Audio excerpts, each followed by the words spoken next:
Namaste friends, welcome back to Banabaji Center. This video is continuation to the previous video, that is about monohybrid cross. So we already saw the monohybrid cross experiment process. Then so what is the results of monohybrid cross? The phenotype in terms of phenotype ratio and genotype ratio. I mentioned one point in earlier videos that Gregor John Mendel was a mathematician, he was not a biologist. For explaining the results of his experiments, he successfully used the mathematical phenomenon. So here we are going to look at that mathematical application for the monohybrid cross experiments. So now I direct to write the genotype ratio of monohybrid cross. Actually, phenotype ratio of monohybrid cross is 3:1. Then genotype ratio of monohybrid cross is 1:2:1. Here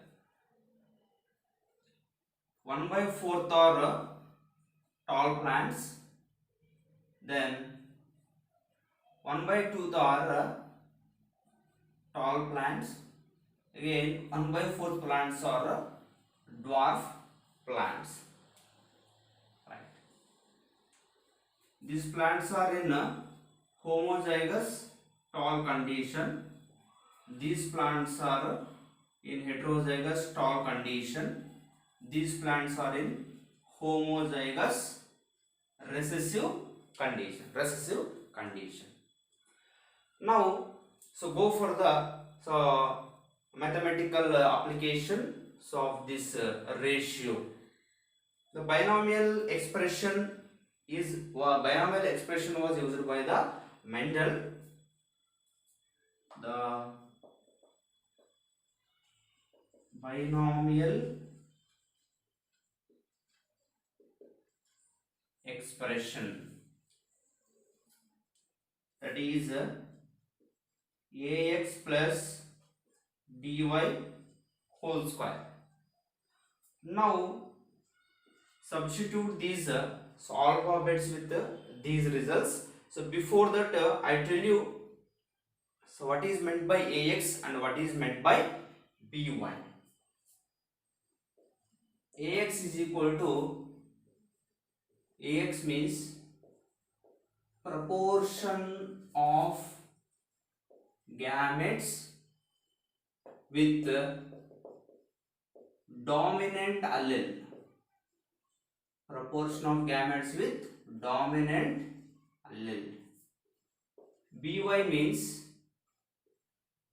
proportion of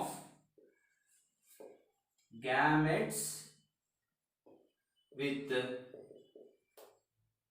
recessive allele.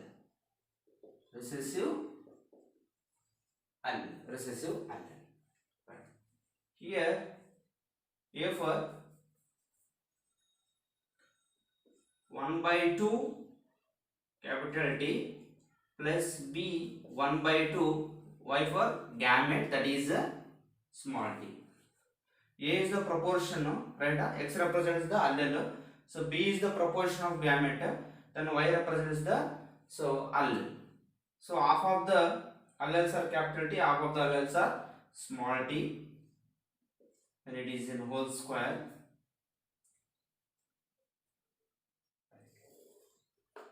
Right. Now we open this binomial expression. So we can write it as of capital T plus of small t into of capital T plus of small t. Now we do the multiplication, right? Here we do the multiplication. The results become half t into half t, 1/4 capital T plus half t into half t, that is half capital T small t. So again do the multiplication of these with this one, the half t, then half t, this one capital T small t plus half t into half t 1 by 4 small t small t. So once again I tell you, the first we do the multiplication with this one, half t into half t, this one, then half t into half small t, this one, again with this half small t into capital T, this one, then small t into small t, this one. So we can write so we can shorten this step as below, of 1 by 4th tt plus, so these two plants are heterozygous tall, so half become 2 by 4th, right? 2 by 4th capital T small t plus 1 by 4th small t small t. So this is the application of binomial expression for the genotype ratio of the monohybrid cross. Here we can use the mathematical probabilities to explain the ratios only, but you remember this mathematical probabilities cannot useful for the explanation of the genotype of an organisms. We cannot explain the genotype of any organism by using the mathematical probabilities or expression. So it is so important one regarding the monohybrid cross. Next we look at the conclusions of monohybrid cross, nothing but results of monohybrid cross. So after finishing the monohybrid experiment, so what are the results get by the Mendel? Now we move on to the results of monohybrid cross, or you can say conclusions of monohybrid cross. Conclusion number 1.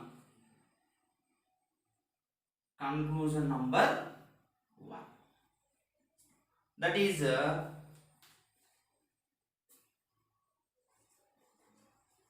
postulate of a paired factors. Postulate is nothing but something so which is proposed as a true. It may be true or false, but somebody proposed something as a true. Someone assumed something as true. That is called a postulate. So what is meant by paired factors? In case of experiment, each genetic character is controlled by a pair of unit factors. Here the factors are the things so which participate in the transmission of something, transmission of characters from parents to progenies. The factor word was used by the Mendel. So after that Johansson changed that factor. In the place of factor, now we use the word gene, right? In the place of factor, today we use the word gene. Here a pair of unit factors responsible for controlling the character. So we saw that in the monohybrid cross experiment. For example, capital T, the capital T plant.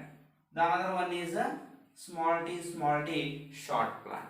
Here two unit factors are there. So one is capital T, another one is capital T. Here one is small t and one is small t. Right? Here these alleles, these unit factors are going to be dominate the character either tall or dwarf. So it was observed by the Mendel and concluded by the Mendel in the same way. Next, conclusion number 2.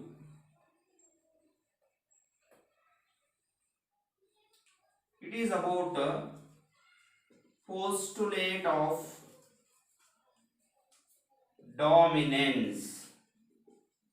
Postulate of dominance. In the experiment,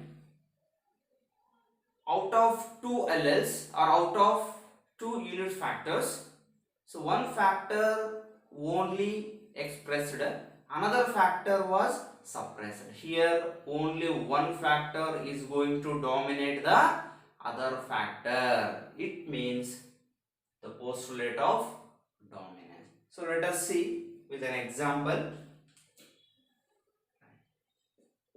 Capital T and small t are the parent generation. So when we make cross between these plants, so we get all the plants as heterozygous. What happened here? Even though this plant has 2 alleles, one is capital T dominant one, the small t recessive one. Even though presence of 2 different alleles in the same organism, only one allele is acting as dominant, the another allele is acting as the recessive. This is the meaning of postulate of dominance. Right. The another conclusion, that is conclusion number 3. Conclusion number 3.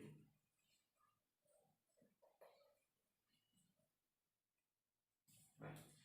It is about postulate of segregation. Postulate of segregation. Segregation in the sense separate. Segregation in the sense separate. So in the experiment, unit factors are randomly segregate and enters into the gamete, so without influencing each other. So here both the gametes, for example,